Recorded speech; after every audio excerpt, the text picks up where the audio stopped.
okuyamba goba mutima.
Abagenyi bemuyingiza wano bonna bali bulungi. Munange taata nze nasoma bennansi nga midwife. Doctor yalina full report. Doctor alina full report. Dadi ekituufu abantu abo bonna nsanze balwadde. Bonna. Abayingiza bajjanjaba. Dadi basanzemu ekirwadde kibayita njalastic. Jalastic. Ye dadi. Ate kereya stick. Naye dadi bonna mubaddemu babiri dadi. Bonga balwadde nnyo. Batunnyonnyole. Asooka abadde yalwala ekirwadde kibayita tokatifu ng'ayogera nnyo ebitamukwatako dadi. Dadi ye tumwanguyidde ne tumuteeka ekipa y'amazzi ne tumuwa n'eddagala bayita microphonic. Dadi ye ateredde. Bannange engalo ez'amaanyi oyo ateredde. Dadi omulwadde owokubiri ye atulemye. Mumuleseeyo? Dadi tumuleese. Kati olwo dadi abadde alina endwadde bbiri. Esooka? Dadi endwadde esooka nga yalwala omutima. Nga gukoona bwe gutyo? Dadi nga gukubanya akyewunyisa nga ati gwogera. Dadi nga gugamba Erina. Erina. Omutima? Ye dadi. Kati olwo dadi endwadde ey'okubiri nga bagiyita omuhabbati. Kati wano waliwo eddagala ly'omuhabbati? Dadi endwadde eruma abantu abaweze 18 okudda waggulu. Bwe kiba bwe kityo Dadi yatulemye tetumaze budde ng'akulira omulugwala leegenge. Kaakati olwo ne mukola mutya? Tukubye amalwaliro amanene mu Uganda ne batulagirira Dr. Helena era agambye tutukwata ku mulwadde we ali ku nnyonyi ajja agenda kuba atuukisa we. Kaakati gwakulira omulugwala leegenge. Mugende mugambe Dr. Helena Eddadi yeteeketeeke mukulu nga tebannagenda naye yagala gaana omwana omuwala yayagala mmira n'ayagala n'endabirwamu kubanga abeera mu kisenge ng'ali mu ndabirwamu n'ajja ne mu ddiiro n'adda mu ndabirwamu bw'afuluma era bw'aba alinnya mmotoka ne yeetula mutaata ne bano n'akalabeera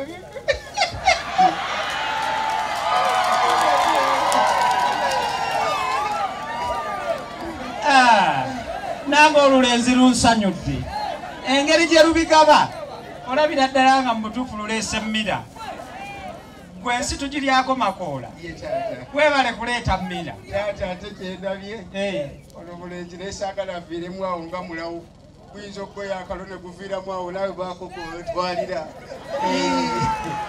bannange engalo zaweba kakati mwe abasawo abembujja mukuligeyo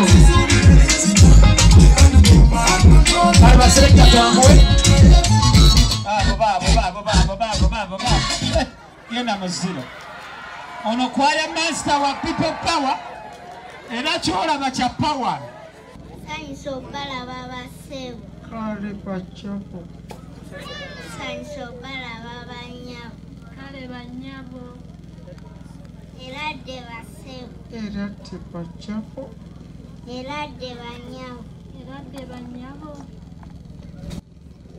mukuliko amakubo amakubo tugayiseemu bulungi ye bannange sooka owulireko ne ku gentleman wange wano.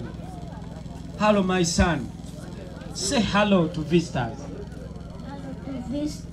hello alinda ebirala osembye naye taata nange wegenza okutululamu oluvannyuma lw'emyaka 23 ono nja munona kati nga gwotuuseewa nja kubanga nange mpezezza 18 egy'obukulu bannange ngali z'amaanyi weebale ye taata era taata otukoze bulungi mbadde sirabangako okugomesi nga ya balansi tunyumidde kati womanyira nti byajja gwe mulembe guno taata kkiriza mwanyiraze sise ono boya amugudde sise namuwe egaali bannange engalo za weebale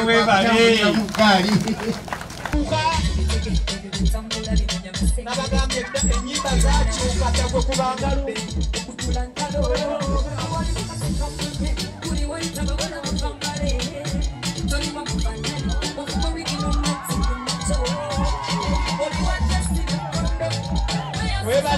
webale sanyu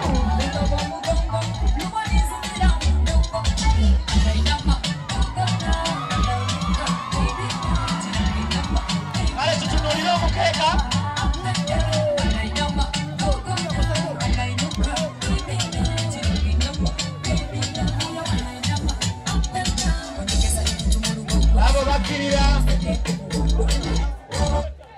Babo, wanji, chiri wanji.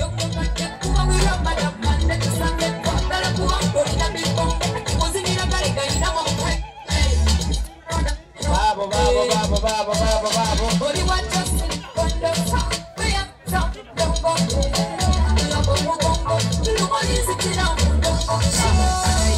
Ilo byampaka.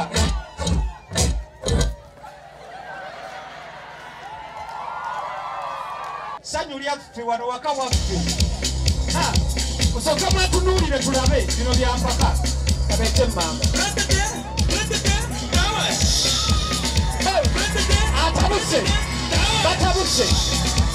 batabuse mutuuke batoloolebwawo baabo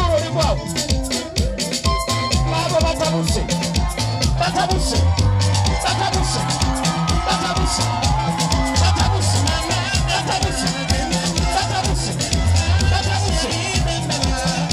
akalulu kaliwa bikaye abeno atisukirire wali eri ku mukeeka awaliwo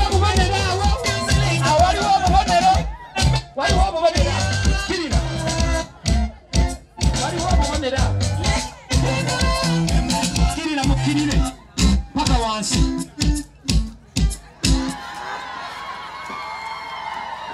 Tobigala mu ngaba y'ono omuntu kubanga yajja nabyo takyawa baminisita abireeta lwatu taata bireete mukulu nyina kito kyange ki Aloni obwedda mbuuza nti shimaledi ne mugamba lindako naye nga twagala taata kukwebaza olw'enteekateeka ffe tukitegeeredde wano nti togenda mu butale bwa mubuulo oba mu obwino naye ogula jjoola kale mubawe for the interest of time bino bya mukolo mubawe bya mukolo kale tuweeyo mama omwana bwapima size yes laba omwana bwamupimye size mukulu kale tweyanzizza mubakwase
Thank you for supporting Wonders Just. May the good Lord bless you abundantly.